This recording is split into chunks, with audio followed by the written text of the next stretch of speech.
أما بعد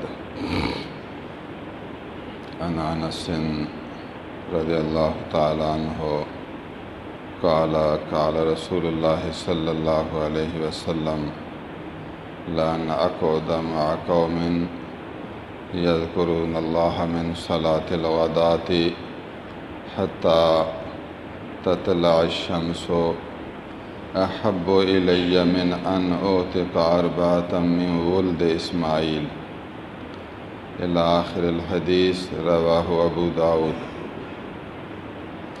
اللہ اللہ حضور صلی اللہ علیہ وسلم نے ارشاد فرمایا، میں ایک ایسی جماعت کے ساتھ بیٹھوں جو جماعت صبح کی نماز ادا کرنے کے بعد مسجد میں بیٹھ کر اللہ کے ذکر میں مشغول ہیں۔ لوگوں نے صبح کی نماز ادا کی، اس کے بعد مسجد میں بیٹھے ہیں، اللہ کا ذکر کر رہے ہیں، اللہ کے ذکر میں مشغول ہیں یہاں تک کہ سورج نکل آئے۔ سورج نکلنے تک وہ مسجد میں اللہ کے ذکر میں مشغول ہیں۔ یہ بیٹھنا اتنا مجھے زیادہ محبوب ہے کہ میں حضرت اسماعیل علیہ السلام کی اولاد میں سے اگر 4 غلام آزاد کروں تو یہ 4 غلام آزاد کرنا بہت بڑی خیرات ہے، بہت بڑی نیکی ہے، بہت بڑا ثواب کا کام ہے، لیکن اس سے بھی زیادہ مجھے محبوب ہے یہ تھوڑی دیر مسجد میں بیٹھنا۔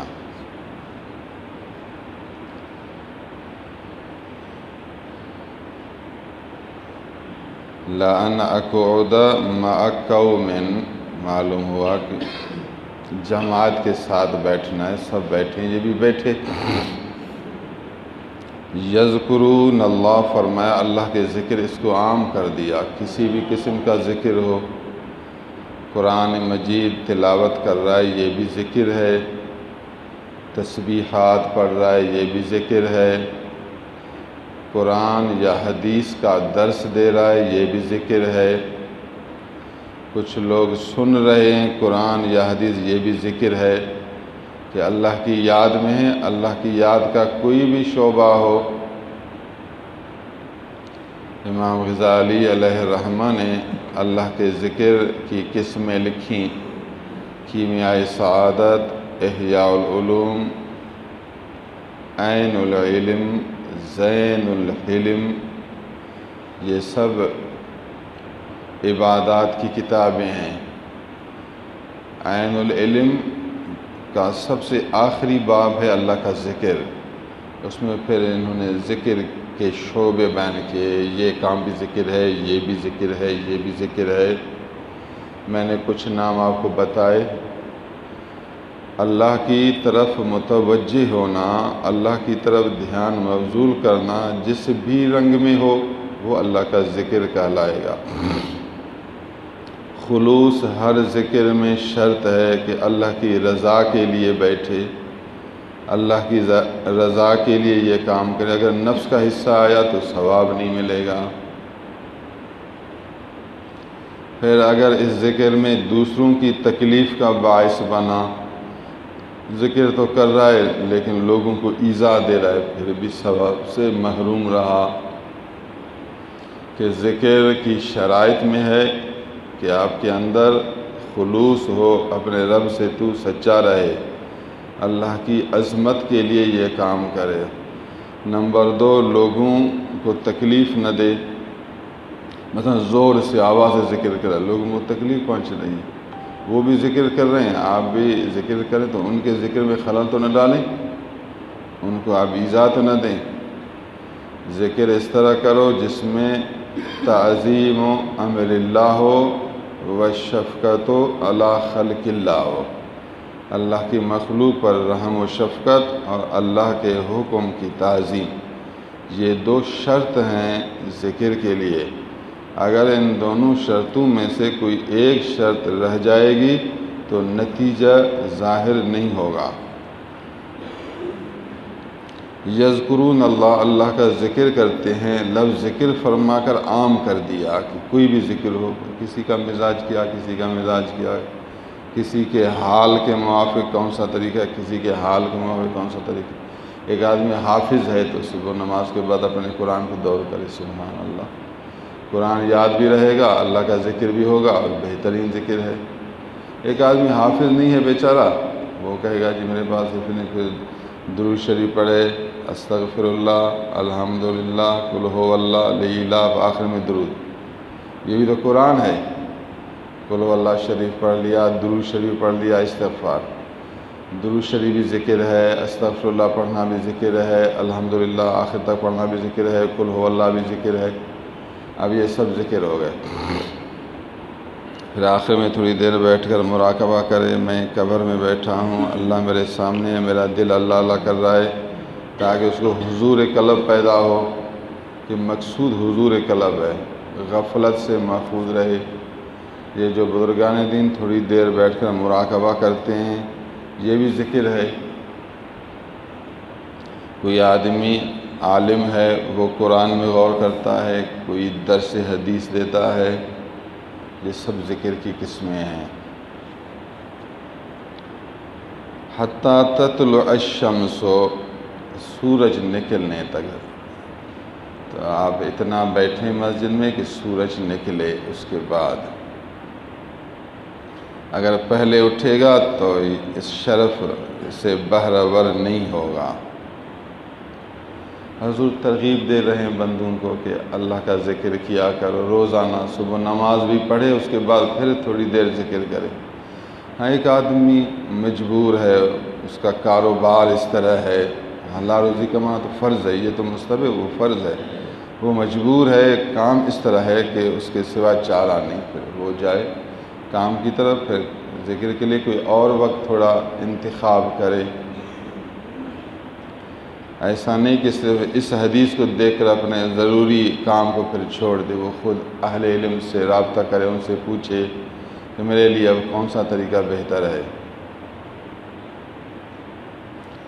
حضور صلی اللہ علیہ وسلم نے اس حدیث مبارک میں حضرت اسماعیل علیہ السلام کی اولاد آزاد کرنے کا ذکر فرمایا۔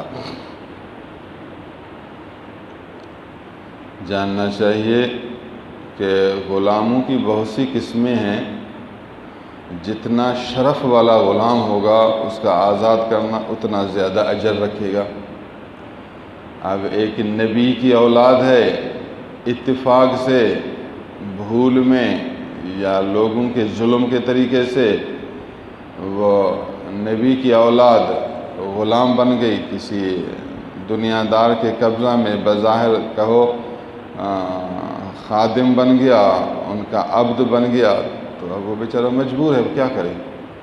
کسی کو پتہ چلا، جا کر اس کو آزاد کرے تو کتنا بڑا اجر ہے۔ ایک غلام نہیں، 4 غلام آزاد کرے گی تو بہت بڑا ثواب ہے۔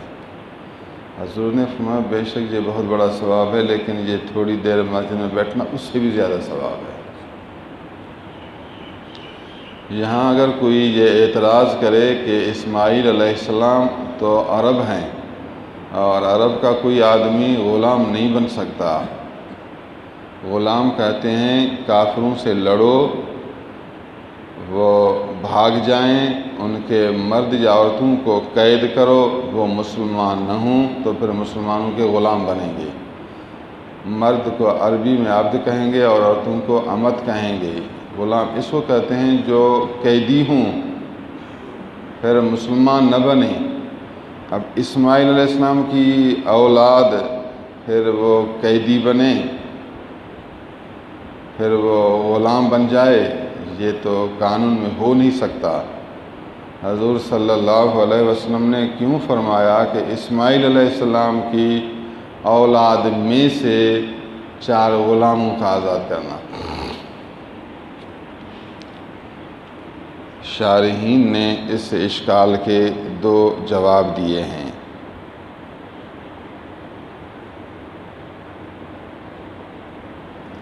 نمبر اول کہ کبھی کبھار شبہ میں پتہ نہیں چلتا کہ یہ عرب ہے یا کون ہے، شبہ میں بھول میں عربی آدمی بھی قید ہو جاتا ہے۔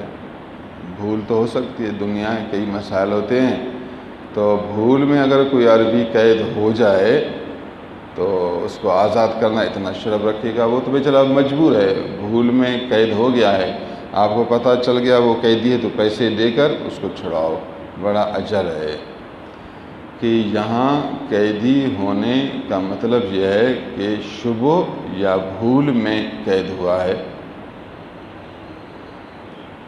نمبر دو، ظلماً و جبراً، ہو سکتا ہے کوئی ظالم ظلماً ان کو قید کرے، شرعی لحاظ سے تو وہ قیدی نہیں بنیں گے، لیکن ظلماً وہ مجبور ہو گئے ہیں، تو پھر پیسہ دے کر ان کو چھڑانا بڑا ثواب ہے کہ ان مظلوموں کی مدد ہو جائے گی، اللہ کی طرف سے ثواب ملے گا۔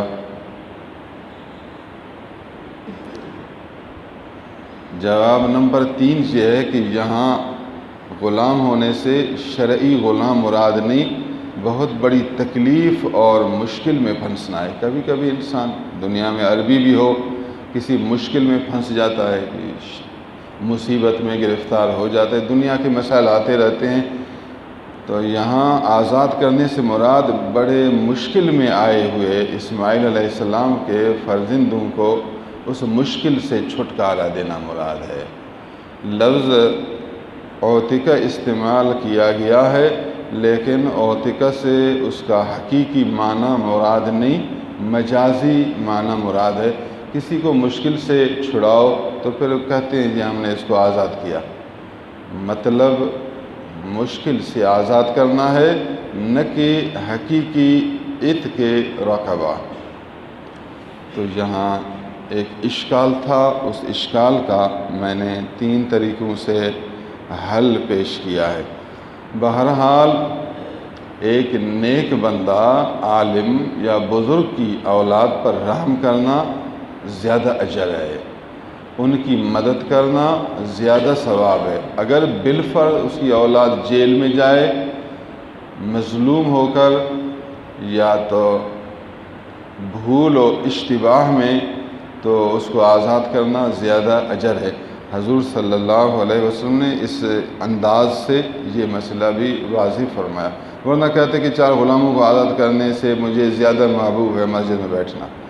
فرمایا اسماعیل علیہ السلام کی اولاد میں سے 4 کو آزاد کرنا۔